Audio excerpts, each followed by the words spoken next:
Bismillahirrahmanirrahim. Assalamualaikum warahmatullahi wabarakatuh.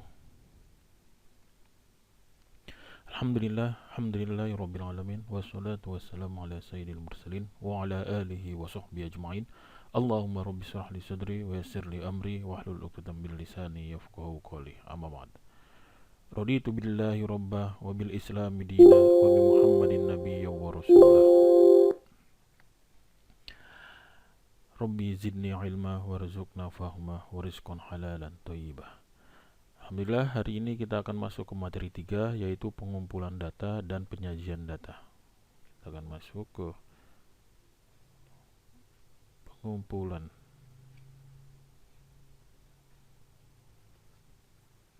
data dan penyajian data.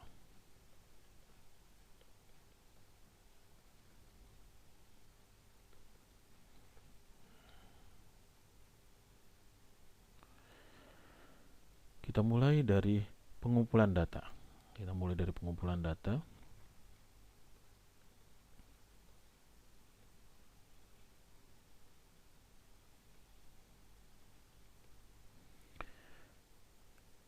Apa sih pengumpulan data itu? Pengumpulan data merupakan pencatatan peristiwa, karakteristik, elemen, nilai suatu variabel, di mana hasil pencatatan itu menghasilkan data mentah yang kegunaannya masih terbatas.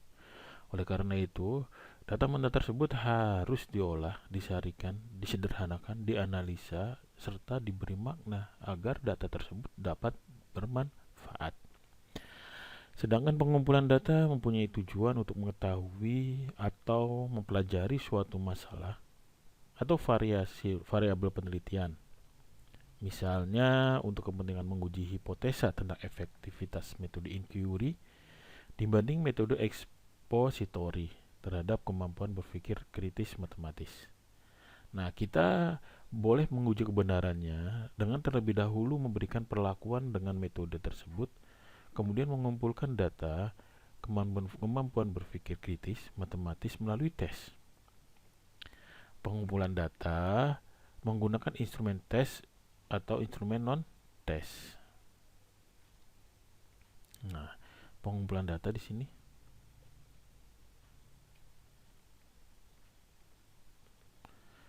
menggunakan dua cara, yaitu instrumen tes dan non-tes.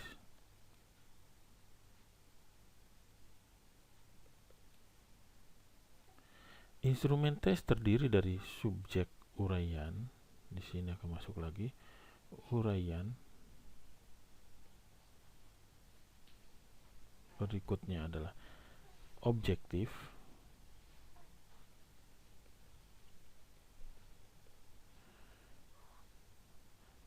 Tipe uraian di sini berbentuk uraian terbatas, uraian bebas, proyek, tugas, dan studi kasus.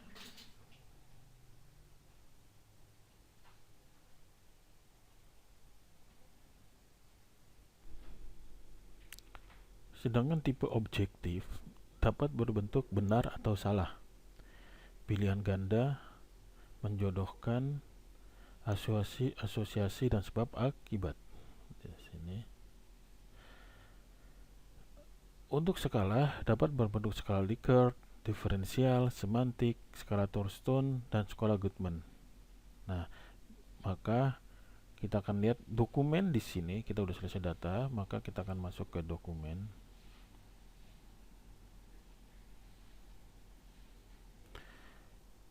Merupakan data sekunder.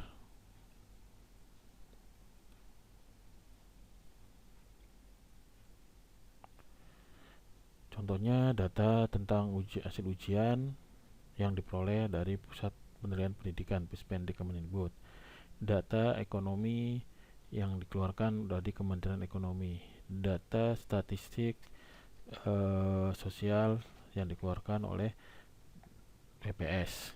Nah, sekarang kita akan lihat jenis-jenis instrumen penelitian. Nah, jenis yang pertama kita lihat dari instrumen pengumpulan data. Di sini adalah instrumen.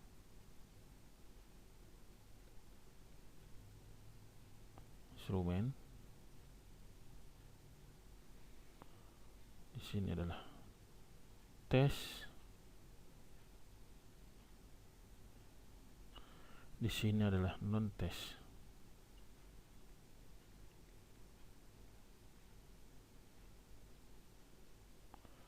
Di sini contohnya, kita ambil contoh di sini adalah tes kemampuan.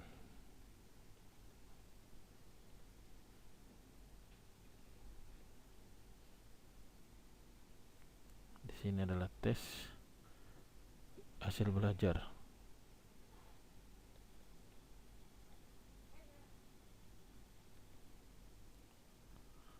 Tutup kurung.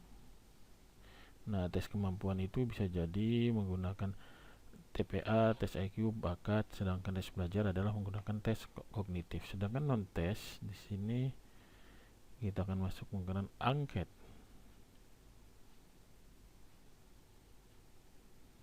atau data faktual.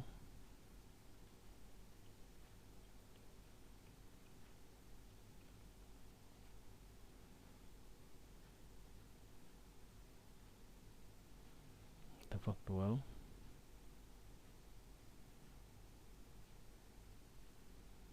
Berikutnya adalah skala,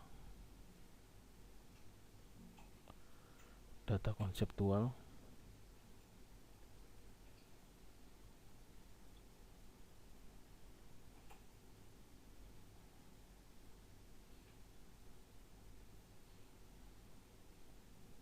berikutnya adalah wawancara,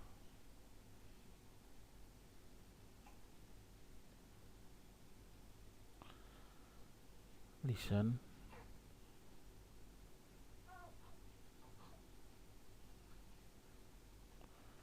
berikutnya adalah observasi.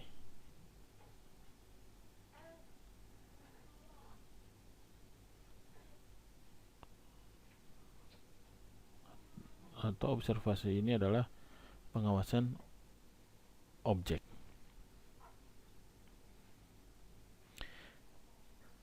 Dalam hal pengumpulan data dengan menggunakan instrumen, maka kualitas instrumen tersebut harus memadai. Nah, memadai atau tidaknya itu diketahui dari validasi teoritis dan empiris. Validasi teoritis menyangkut ketepatan instrumen mengukur apa yang seharusnya diukur ditinjau dari segi isi atau konstruk instrumen variabel yang bersangkutan. Sedangkan validasi empiris menyangkut ketepatan suatu instrumen berkenaan dengan kelompok respon yang menjadi sampel uji coba. Analisis data hasil uji coba dimaksud untuk melihat kualitas instrumen bagi segi validitas, reliabilitas, tingkat kesukaran, dan daya pembedaannya. Apabila kita memiliki instrumen baku, maka harus dilaporkan bukti-bukti kualitas instrumen tersebut, terutama dari segi validitas dan koefisien reliabilitas. Selain itu, mengenai kecocokan instrumen dengan data-data dari segi konsep, dimensi, dan indikator yang melandasi instrumen baku tersebut. Nah, sekarang bagaimana mengolah data? Mengolah data berarti memberi skor, mengelompokkan, membuat data ringkasan berdasarkan data mentah hasil pengumpulan data dengan menggunakan rumus tertentu. Misalnya menghitung jumlah rata-rata, proporsi, koefisien variasi, koefisien korelasi, koefisien determinasi, koefisien regresi. Skor mentah dapat diperoleh menjadi nilai-nilai dalam bentuk kategori. Baik. Kategori tersebut bisa sangat baik.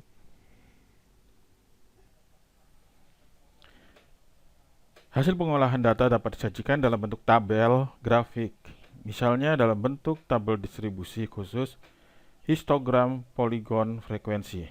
Nah, sekarang kita akan masuk ke penjelasan berikutnya tentang penyajian data.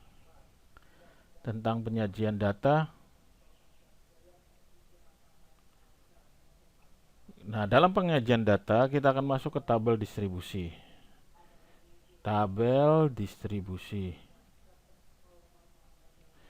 Tabel distribusi merupakan cara penyajian data berdasarkan pengelompokan data dalam kelas-kelas interval dengan frekuensi tertentu. Fungsi penyajian data dengan tabel distribusi frekuensi adalah untuk memudahkan membaca atau mengkomunikasikan sekumpulan data yang lebih besar. Pengelompokan data berfrekuensi dalam kelas-kelas interval dapat diurutkan dari data terkecil ke data yang terbesar, atau sebaliknya. Tabel distribusi frekuensi dapat disusun dalam bentuk distribusi frekuensi relatif, kumulatif relatif, serta penyajian data dengan tabel distribusi frekuensi tersebut dibahas menggunakan beberapa contoh. Kita ambil contoh yang pertama. Kita akan lihat di sini sebuah contoh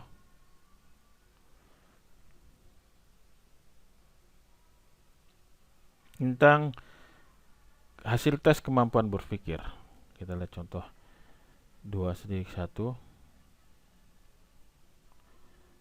adalah hasil tes kemampuan berpikir kritis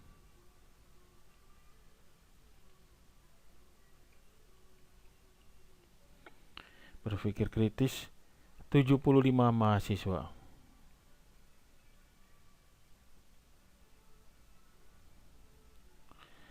Nah, dalam hasil tes kemampuan berpikir kritis 75 mahasiswa tersebut terdiri dari range hasil nilai yang diperoleh adalah sebagai berikut. Kita pindahkan dulu dari Excel biar lebih mudah menghitungnya. Yakni 80, 52, 55, 56, 58, 60, 87, 61, 88, 62,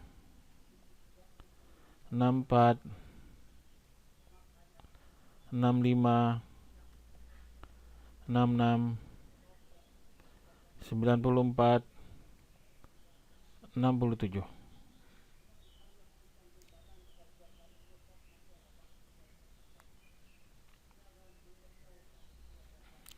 Tujuh empat, 68, 68, 80, 69, 69, 70, 70, 82, 71, 83, 72, 72, 73, 80.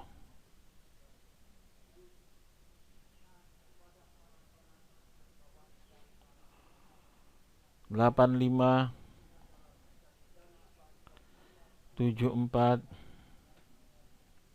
86, 75, 81, 76, 82, 77, 78, 78, 79, 75, 79, 74.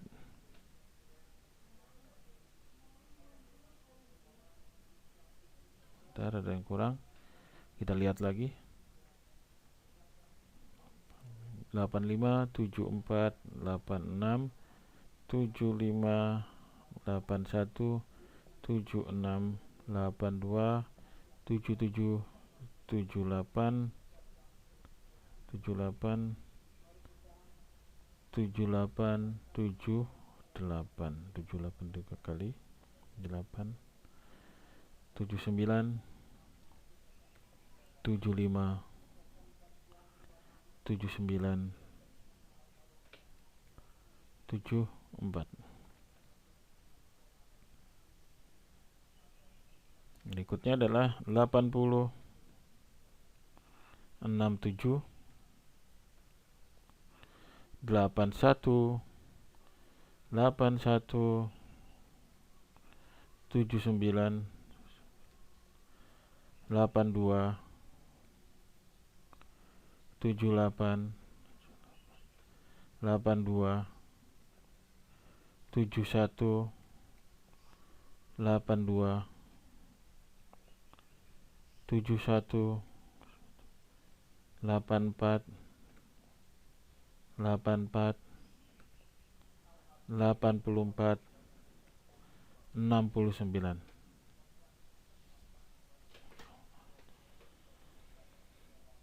Berikutnya adalah 95 86 75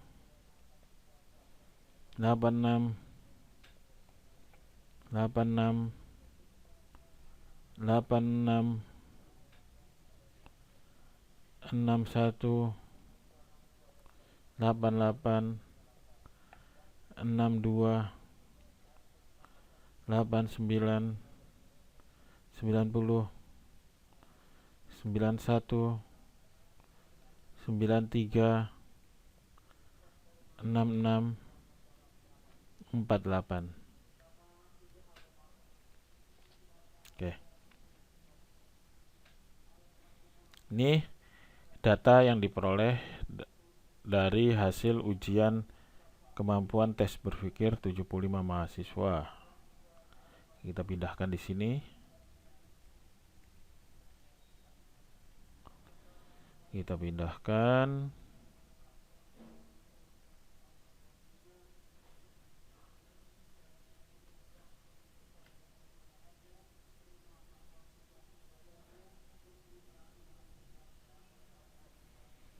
Nah, berikutnya kita mengurutkan. Yang pertama yang harus dilakukan adalah kita melakukan pengurutan atau kita mengurutkan data dari skor terendah hingga skor tertinggi.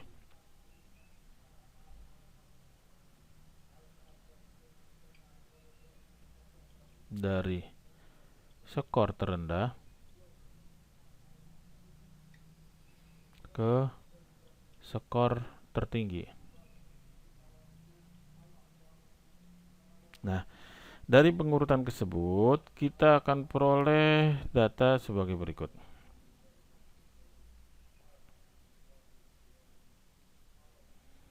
Kita akan peroleh data tersebut. Sebentar, kita buka dulu data sebelumnya. Recent.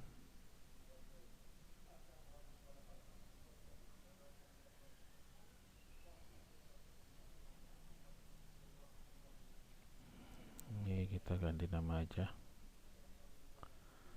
Rename stat.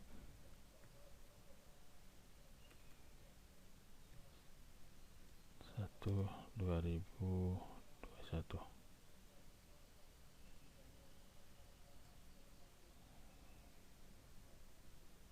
Oke, kita ganti ini skala.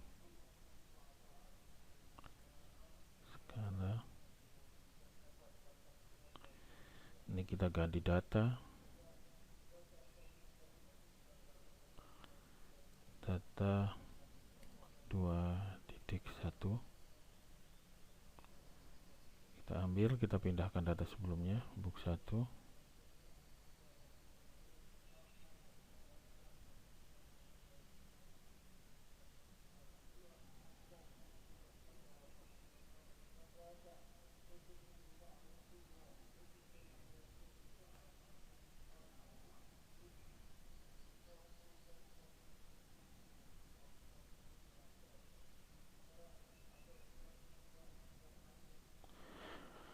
Berikutnya kita akan melakukan pengurutan, maka pengurutan tersebut diperoleh nilai dari terendah yaitu 48,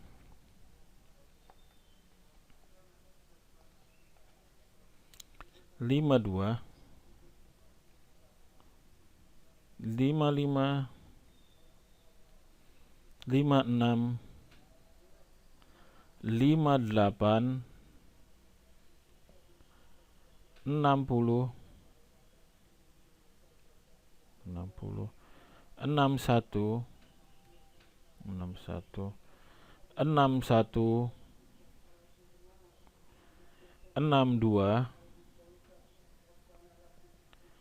62,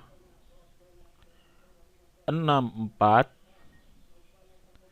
65, 66, 66, 67, 67. Selanjutnya adalah 67, 68, 68, 69, 69, 69, 70, 70, 71, 71, 71, 72, 72, 73, 74.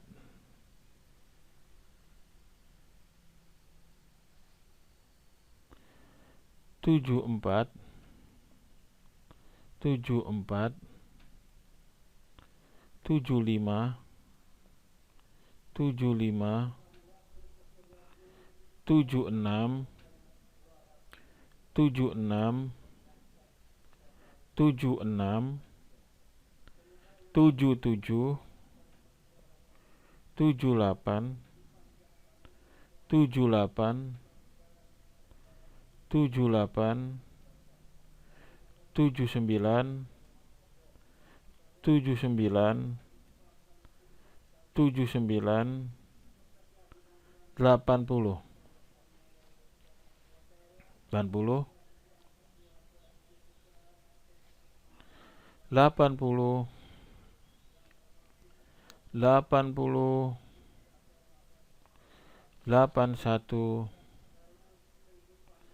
81, 81,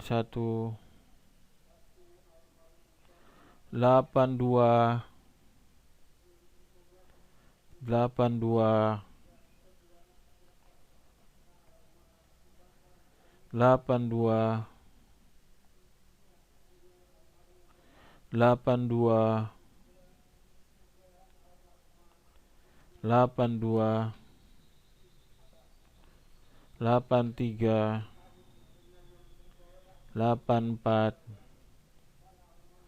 84, 84, 85.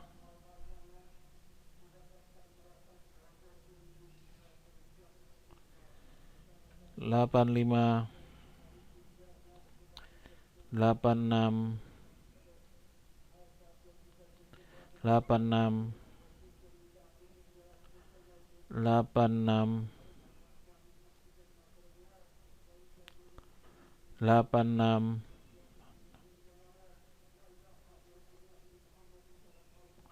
86, 87, 88, 88, 89, 90, 91, 93, 94, 95. Ya, kita hasil mengurutkan datanya sebanyak seperti ini, maka kita akan pindahkan data ini ke dalam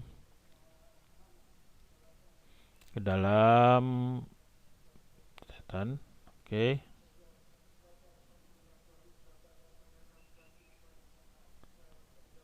Paste. Ini datanya, kita peroleh data seperti ini.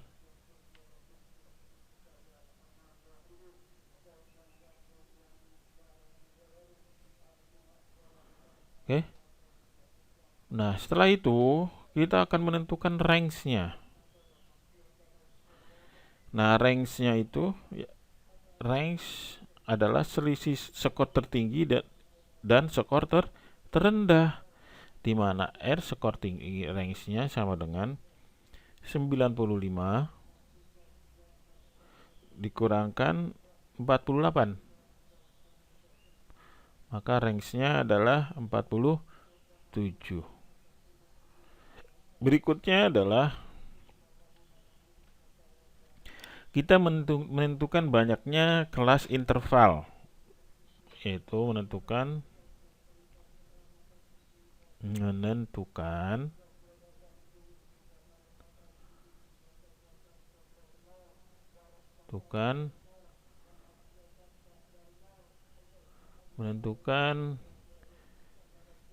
banyaknya kelas interval.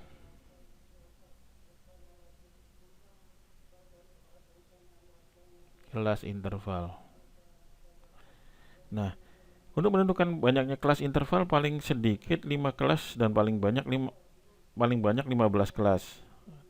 Nah, ini kita bisa menggunakan aturan Stargras. Aturan yang pertama adalah aturan Stargras, yakni banyaknya kelas sama dengan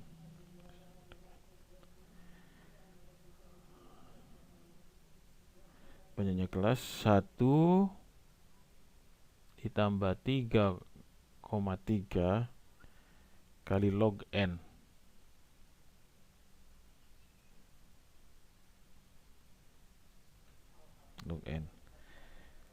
Nah, kita akan lihat contoh dari banyaknya kelas 75. Dari 75 data tersebut, maka n sama dengan 75. N sama dengan 75. Kita akan melihat berapa sih banyaknya kelas pada n 7,5, maka BK sama dengan 1 ditambah 3,3 log 75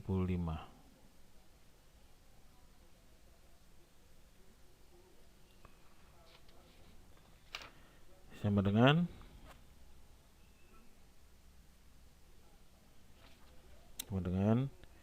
1 ditambah 3,3 dikali log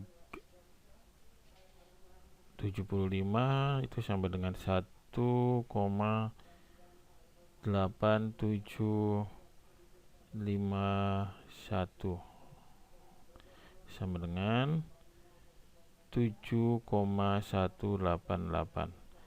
Artinya banyaknya kelas yang diperoleh melalui proses membilang, maka ada dua kemungkinan, yakni ini kenapan ke atas, yakni sama dengan 7, atau karena ini sebelumnya adalah genap, atau sama dengan 8. Itu menggunakan aturan genap dan ganjil. Berikutnya kita akan masuk ke panjang kelas P. Untuk panjang kelas, yakni panjang kelas sama dengan rentang R dibagi BK, banyaknya kelas. Kita contohkan, ambil BK sama dengan 7, dimana kita ambil contoh BK sama dengan 7. Maka untuk P, untuk panjang kelas sama dengan rentangnya adalah 47 dibagi 7. ya kan? Maka hasilnya adalah 6,714 sama dengan 7.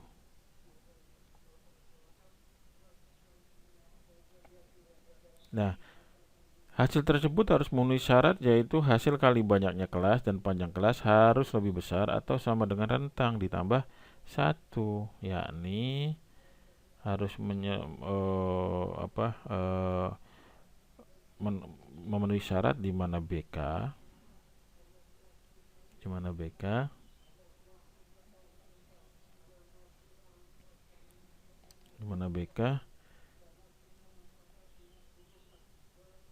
dikali P panjang kelas adalah lebih besar daripada rentang ditambah 1. Artinya di sini 7 kali 7 hasilnya harus lebih besar daripada 47 ditambah 1. Maka hasilnya adalah 49 lebih besar daripada 48. Maka pernyataan tersebut merupakan pernyataan yang benar. Berikutnya kita akan menetapkan data pertama dengan cara menggunakan data terkecil sebagai data batas kelas interval pertama, atau data yang lebih kecil dari data terkecil tetapi selisihnya tidak melebihi dari setengah panjang kelas. Misalnya dapat dipilih salah satu, yaitu 48 sampai 54 atau 45 sampai 51 atau 47 sampai 53. Hal ini harus diperhatikan dengan menyusun kelas-kelas interval adalah bahwa kelas interval tersebut terakhir harus memuat data terbesar gitu. Jadi data terbesar yang terbesar berapa? Yaitu 96 gitu. Nah, karena data ini kita lihat 48, 49, 50, 51, 52, berarti intervalnya adalah 5, maka kita gunakan interval 5. Nah, di sini kita akan lihat interval 5 dengan menyusun kelas interval. Adalah menyusun kelas interval. Dalam menyusun kelas interval, kita akan menyusun dari skor berikut.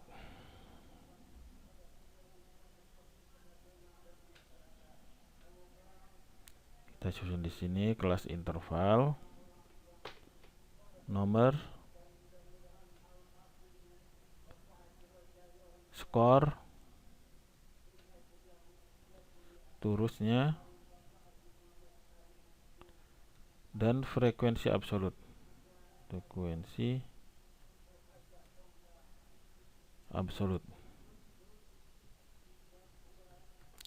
absolut yaitu F.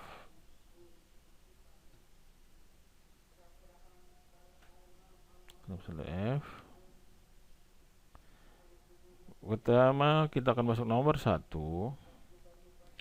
Skornya adalah 48 ya ke 54. Berarti di sini 48, 49, 50, 51, 52, 53, 54. Berarti panjang kelas yang dipakai digunakan adalah 7 rentangnya. Rentang kelasnya kita ambil 7, yaitu 48, 49, 50, 51, 52, 53, 54. Jumlahnya rentang pada 48 sampai 54 ini ke sini 48 ke 54. Kita lihat 54 berarti kan hanya sampai sini. Ini dan ini rentangnya. Itu saja. Maka turusnya adalah 2.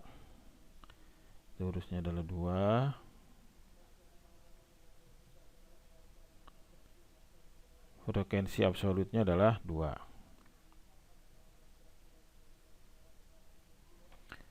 Berikutnya adalah nomor 2, yaitu 55 sampai 61. 55, 56, 57, 58, 59, 60, 61. Di sini jumlahnya adalah 6. 1 2 3 4 5 6. Frekuensinya adalah 6. Kita lihat jumlahnya di sini 6 dari sini, yaitu 55, 56, 56, 60, 61, 61. 1 2 3 4 5 6. Kita kasih gambar yang berbeda warnanya. Menggunakan warna ini.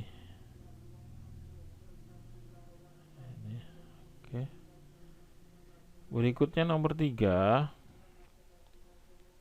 adalah sekar 62 sampai 68. Jumlah turusnya adalah 10. 1 2 3 5 6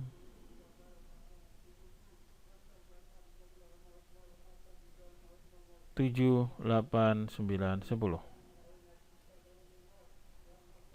Di sini adalah nilainya 10. Kita lihat di sini 10 atau tidak. Kita lihat lagi. 1 2 3 4 5 6 7 8 7. Dari 7 dulu. 7. Kita kasih gaya warna yang berubah dulu. 7 8 9 10. Oke, sama. Berikutnya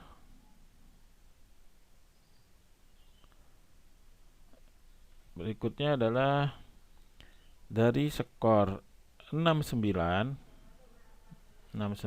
sampai 75 terusnya adalah 16. 2 3 4 5 1 2 3 4 5 1 2 3 4 5 1. Oke. Terusnya adalah 16 di sini. Kita lihat terus 16, maka kita akan lihat apakah ini 16 dari 69. 1 2 3 4 5 6 7 8 9 10 11 12 12.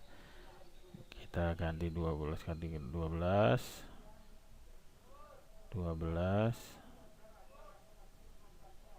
13 14 15 16 16 sudah habis, pas di angka 75. Oke.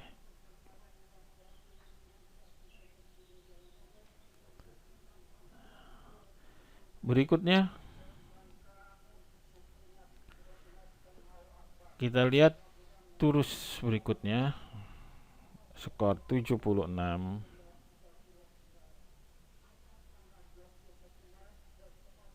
nomor 5 76 sampai 82. Turusnya adalah 21.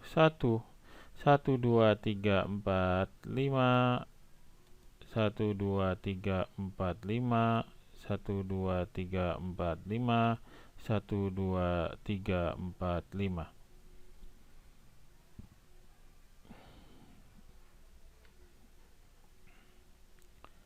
Kita mulai dari sini 76. 1 2 3 4 5 6 7 8 9 10 11 11 11 11 12 13 14 15 16 17 18 19 20 21. Sesuai 21 21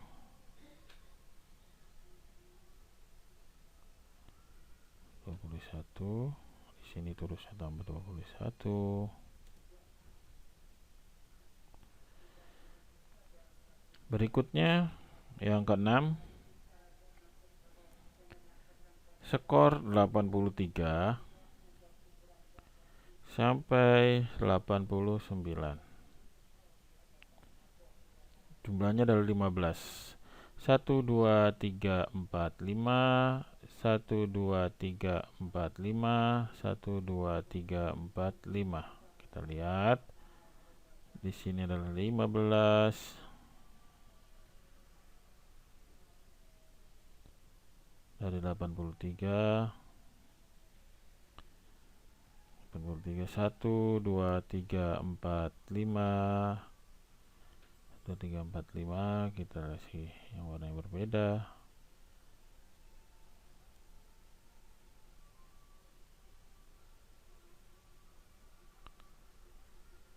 1 5 6 7 8 9 10 11 12 13 14 15. Sesuai.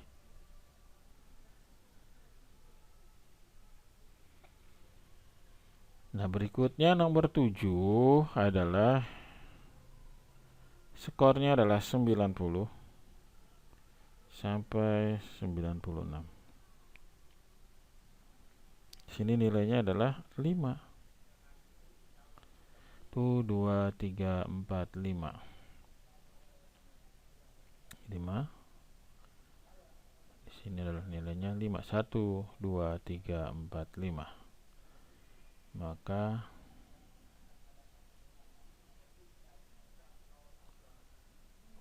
kita akan jumlahkan. Jumlah frekuensi absolutnya adalah, dimana N sama dengan 75. Di sini adalah jumlah.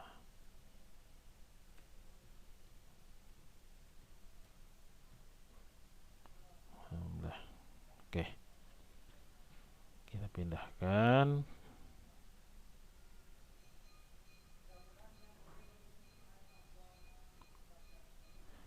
Sebelum di copy, kita blok, kita kasih garis dulu.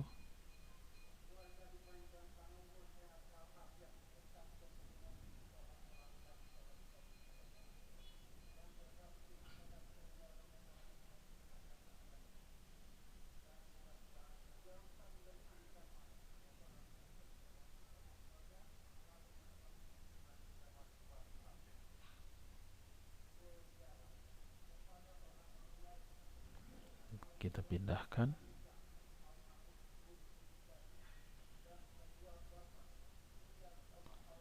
Kita pindahkan di sini. Kita lihat.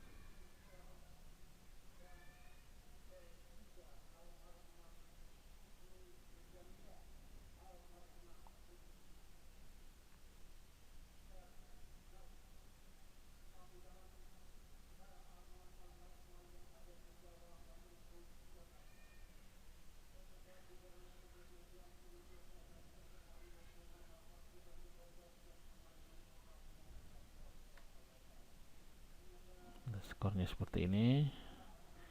Yang diperoleh dari datanya seperti ini. Kita skip dulu, kita kopikan yang ini.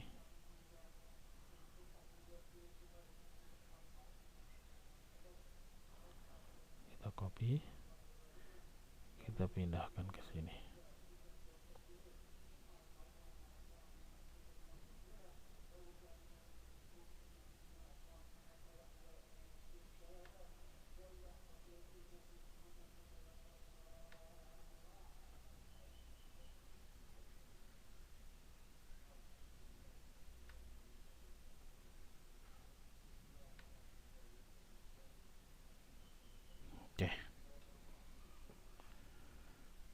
Oke.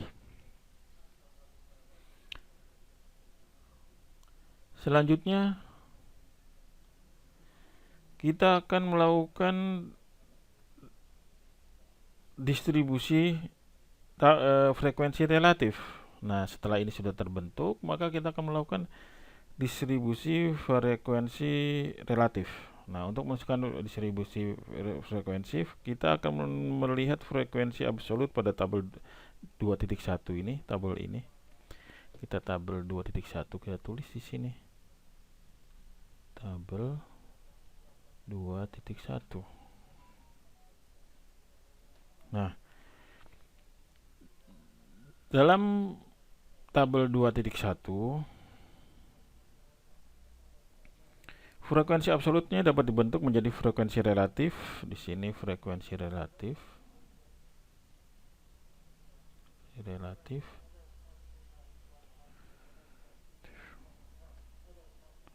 dengan simbol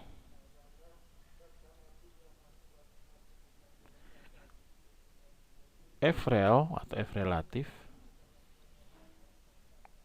atau F persen. Perhitungan frekuensi relatif menggunakan rumus atau aturan yang digunakan sebagai berikut. F relatif sama dengan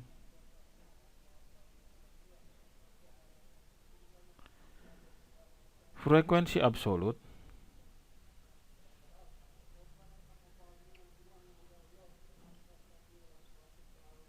dibagi N dikali 100.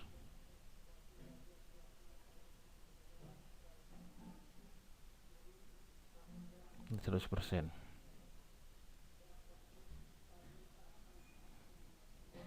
Sehingga untuk menentukan frekuensi relatif kelas interval 3, kita akan mencari kelas interval 3.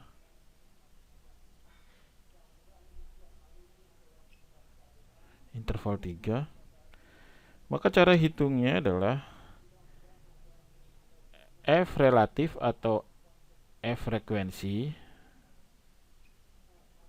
sama dengan 10 dibagi 75 dikali 100%.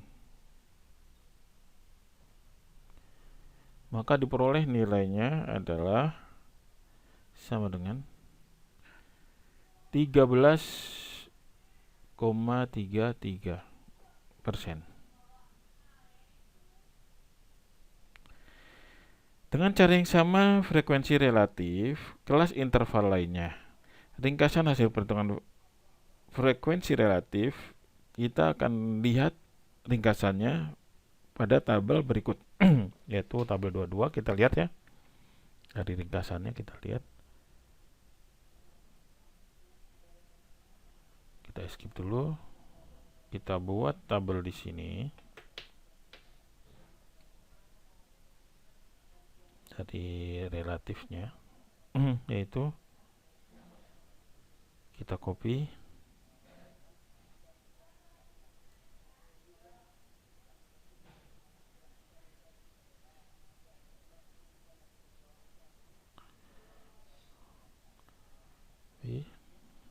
Enter. Kita buang ininya.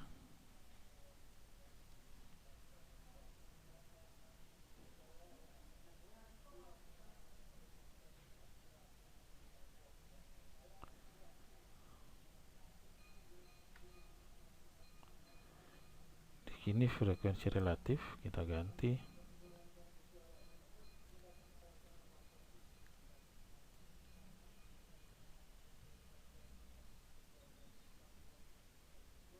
Dalam persentase, dalam persen.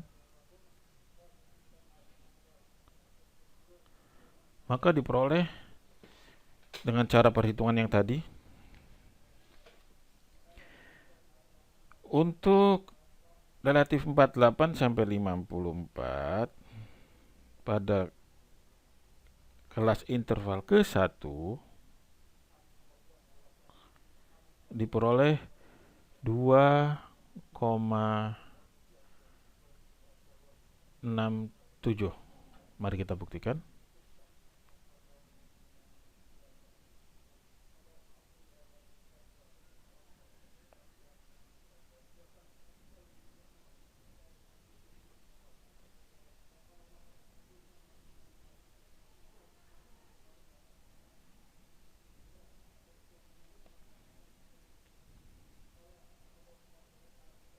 Mari kita buktikan di sini. Yang pertama,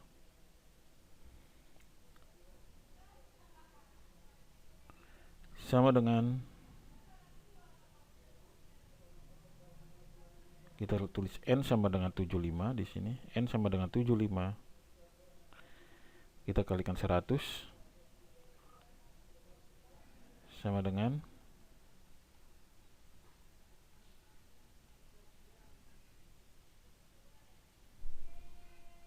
kita lihat ke 2.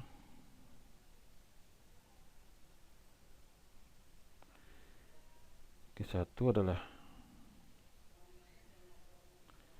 2 dibagi N adalah 75. Tutup kurung, buka kurung dulu.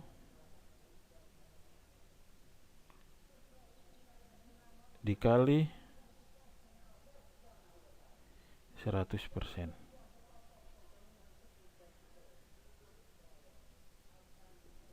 Hasilnya adalah ini adalah N 0,266. Kita rubah jadi persentase format sel.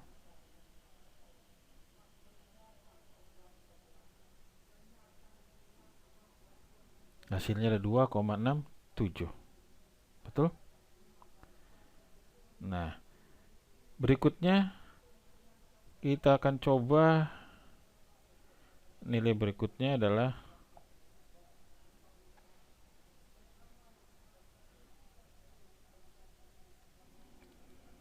kita ganti di sini. Kita tulis di sini adalah FA, ini N. Ya, di sini tulis sini adalah N. Kita tulis sini adalah N. Tulis N. Ini adalah FA-nya. Frekuensinya.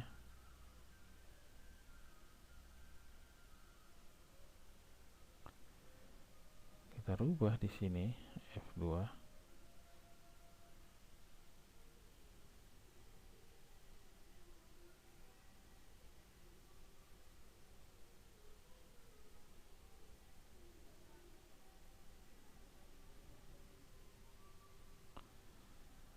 Kita rubah di sini jadi 2.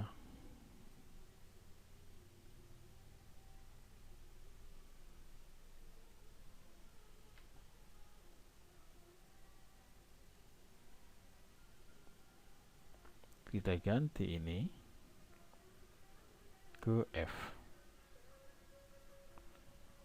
F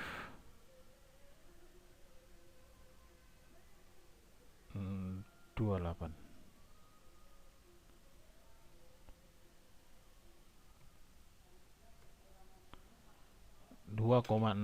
Berikutnya kita lihat lagi di sini.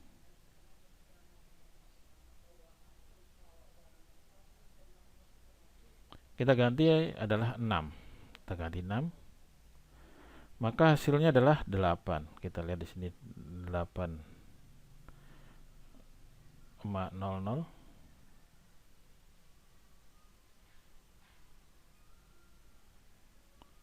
Berikutnya 10. 13,33. Berikutnya adalah 16. 21. 21,33.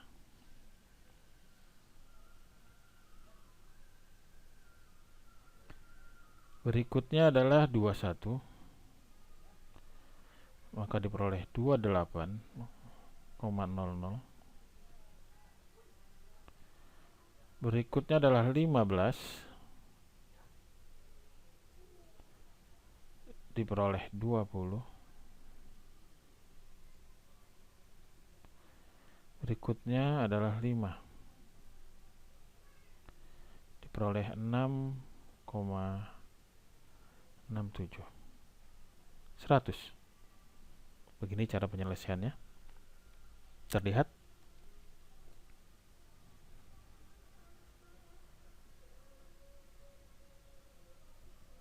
Kita pindahkan.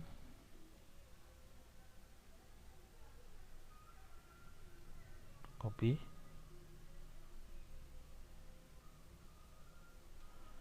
Maka tabel distribusinya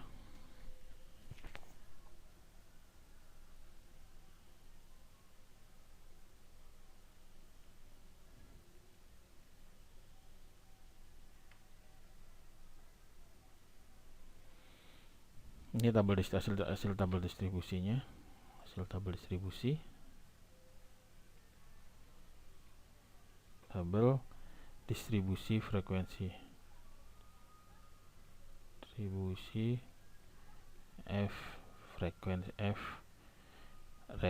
frekuensi relatif.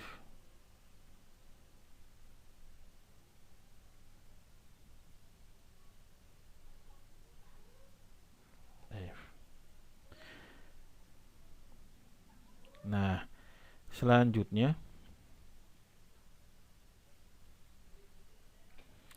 kita akan masuk membuat distribusi frekuensi kemampuan berpikir. Distribusi kemampuan berpikir. Kita lihat di sini tabel ini, tabel 22. Ini adalah tabel 22. Berikutnya kita akan membuat tabel distribusi frekuensi kemampuan berpikir kritis 2.3. Distribusi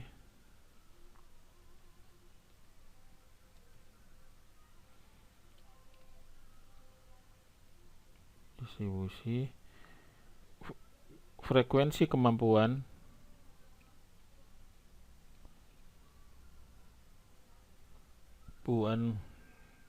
berpikir kritis.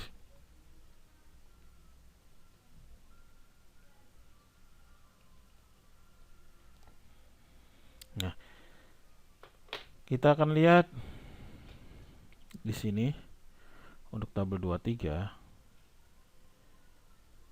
Kita buat tabel lagi, yakni terdiri dari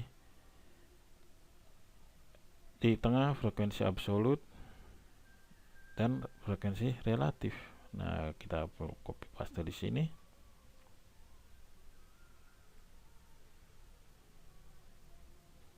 Copy. Kita pindahkan di sini.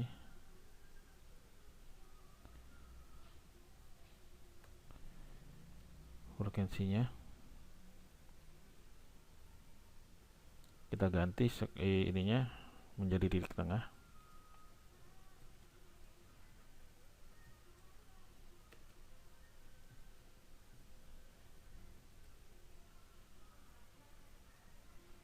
Titik tengahnya 48 ke 54, berarti 48, 49, 50, 51, 52, 53, 54. Karena dia 7, maka di tengahnya adalah 51. 48, 49, 50, 51. Di tengah-tengah. 51, 52, 53, 54. Maka di tengahnya adalah 51. Jadi tengahnya adalah 51.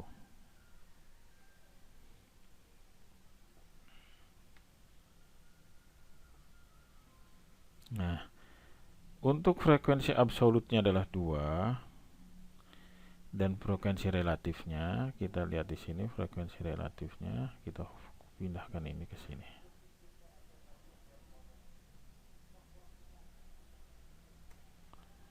Seperti ini.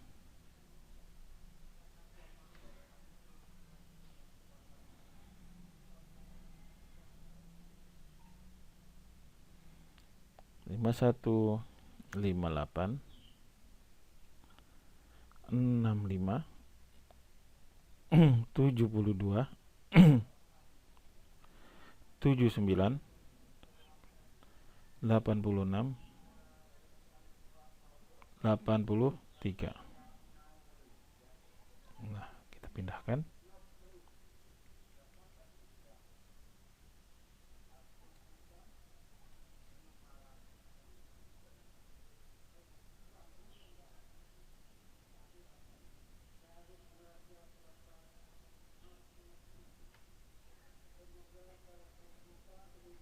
Nah, di sini dari tabel di atas tersebut, penentuan titik tengah kelas tanda kelas, kan kalian akan menanyakan berapa titik kelas tengahnya. Kelas titik tengahnya adalah 1/2 dikalikan 48 kurang kurangkan 50, salah,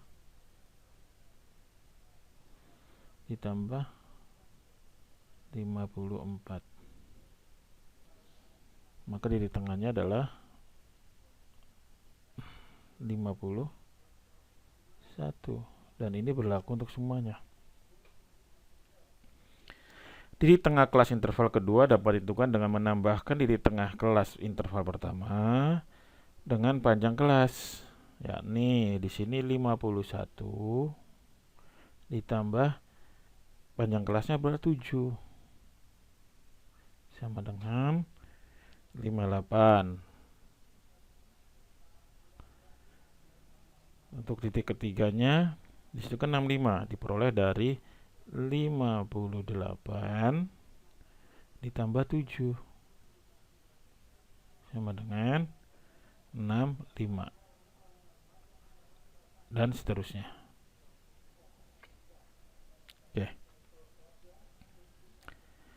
Oke, baik. Demikian penjelasan kita sampai ke tabel distribusi frekuensi, dan untuk pertemuan berikutnya kita akan masuk pembahasan tabel distribusi frekuensi kumulatif. Kita akan tulis dulu di sini adalah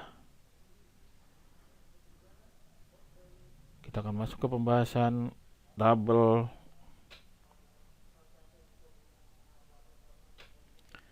distribusi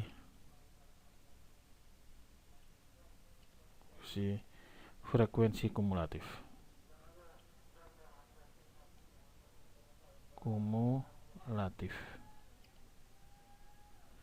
Baik. Demikian, kurang lebih mohon maaf. Akhirul kalam, wabillahi taufiq wal hidayah. Wassalamualaikum warahmatullahi wabarakatuh.